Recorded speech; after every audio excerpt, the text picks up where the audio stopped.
Giveaway udah jalan ya. Buat kalian yang mau ikutan, tinggal nonton aja di video sebelumnya atau gua taruh linknya di deskripsi.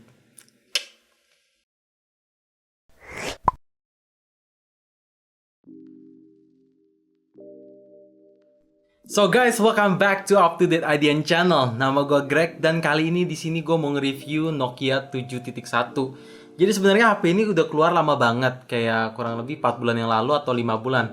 Tapi di sini gue mau tetap bahas karena kemungkinan besar juga nggak akan masuk Indo.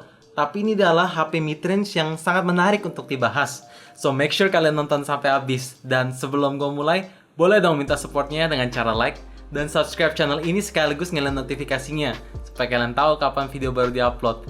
Dan langsung aja tanpa basa-basi lagi, let's check it out. Ukuran layar di HP ini yaitu 5,84 inch dengan resolusinya Full HD Plus dan tipe layarnya itu IPS LCD dengan rasionya 19:9 yang udah kekinian. Di atas layar ada notch kecil yang menurut gua nggak ngeganggu sama sekali. Tapi buat kalian yang nggak suka dengan notch ya bisa di hide kok. By the way, ada fitur khusus yang dinamai Nokia sebagai Pure Display atau nama lainnya itu HDR10. Jadi buat menambah ketajaman warna dan ketajaman detailnya itu bisa mencapai true to life colors, katanya Nokia. Dan di sini gue setuju.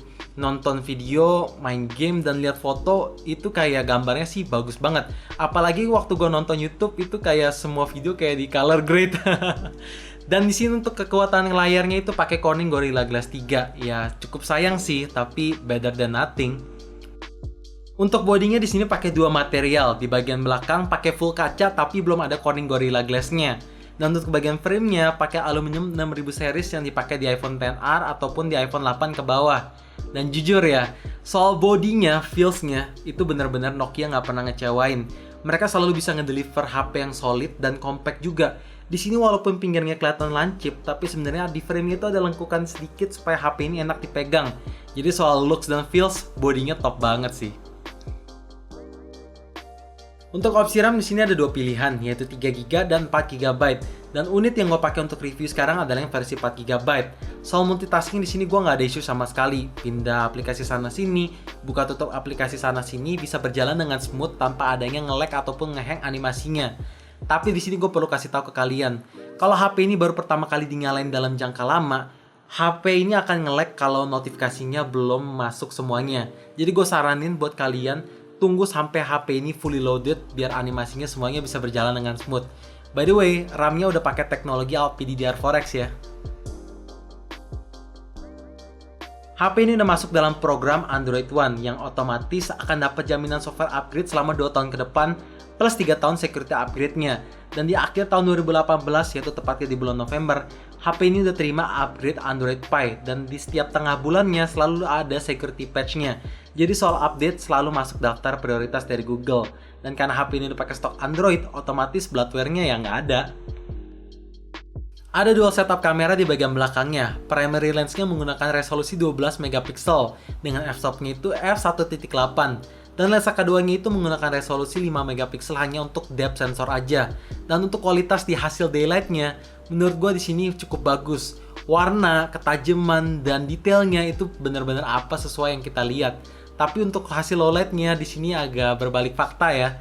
Bisa lebih buram dan kurang tajam aja gitu. Tapi gampang, solusinya kalian tinggal installin aja Gcam. Dan hasilnya bisa 3 kali lebih bagus dibanding stok kamera. Dan untuk kamera depannya di sini menggunakan resolusi 8 megapiksel. Dan hasilnya menurut gue ya cukup bagus di daylight. Tapi walaupun fitur Beautify juga udah dimatiin, muka masih berasa dimulusin. Tapi lagi-lagi buat kalian yang nggak suka atau kurang puas dengan hasil stok kamera, ya pakein aja Gcam.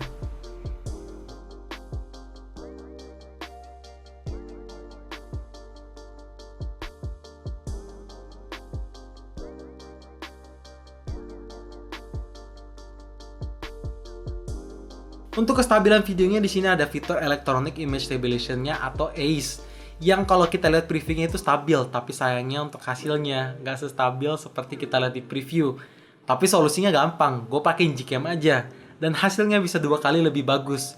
By the way, di sini juga ada fitur khusus yang dinamai Nokia adalah dual side camera, di mana kamera depan dan kamera belakang bisa nge-record secara bersamaan, yang cocok banget buat kalian buat nge-vlog. Ditambah audionya juga ada Nokia Ozo yang bisa ngerekam 360 derajat suaranya. Dan by the way, fitur slow mo dan timelapse juga ada ya, tapi gue nggak tahu berapa FPS. Nah ini contoh dual side-nya nih. Ini bisa pakai langsung aktifin kamera depan dan kamera belakang sini nih guys. Jadi ini fitur andalannya Nokia banget sih. HP lain belum ada, jadi baru Nokia doang. Dan gue cukup suka fitur ini. Jadi buat kalian yang suka ngevlog nih, bisa sambil kasih tunjuk objek di depan. Dan kalian ini juga kelihatan guys kalau yang buat eksis. Jadi ya inilah hasil contoh videonya guys.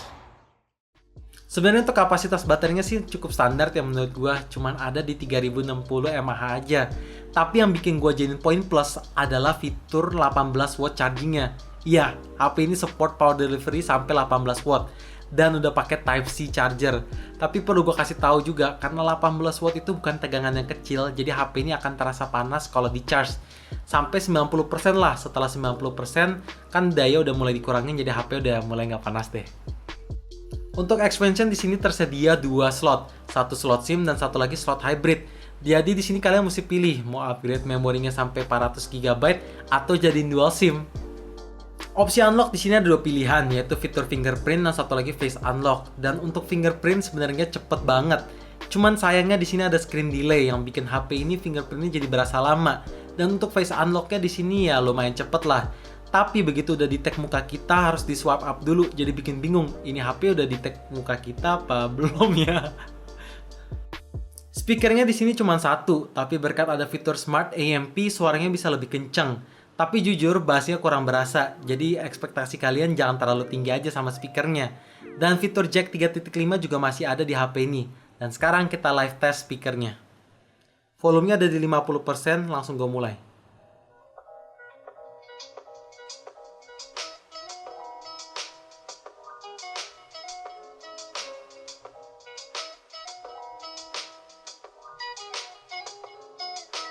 Dan sekarang gue penuhin sampai 100%.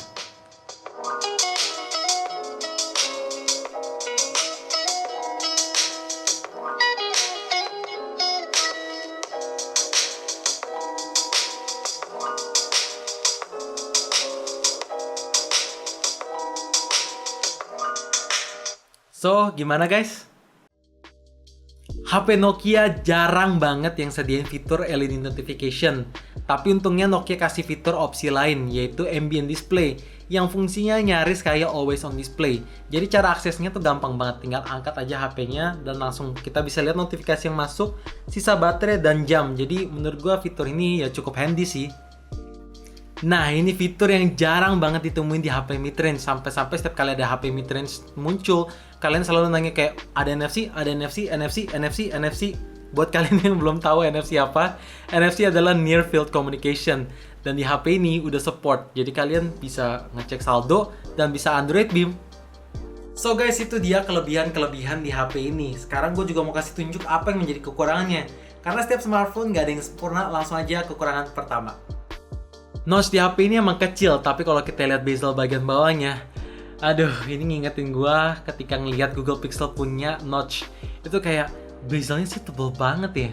Menurut gua ya, masih bisa ditipisin sedikit lah. Tapi ya sudahlah. Sering dipakai juga bakalan kebiasa kok. Harga HP ini sebenarnya nggak murah.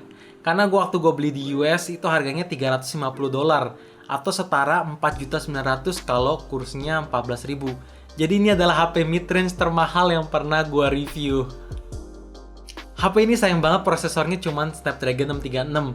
Padahal mengingat kalau harganya nyaris 5 jutaan, minimal prosesornya bisa Snapdragon 660 lah.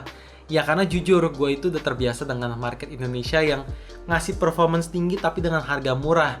Tapi gue perlu kasih tahu ke kalian, bukan berarti Snapdragon 636 nggak bisa dipakai game berat loh ya. Main game PUBG aja masih bisa running 30 fps. Bump kamera di HP ini cukup tebel, yang ngingetin gue sama Xiaomi Mi A2 dan Redmi Note 7. Dan apalagi di sini juga nggak dikasihin free casing. Jadi di sini kalian mesti beli case yang tebel plus screen protector buat kameranya supaya aman. Karena kalau nggak, kalau ditaruh di meja itu bakalan goyang-goyang dan ngeganggu banget sih.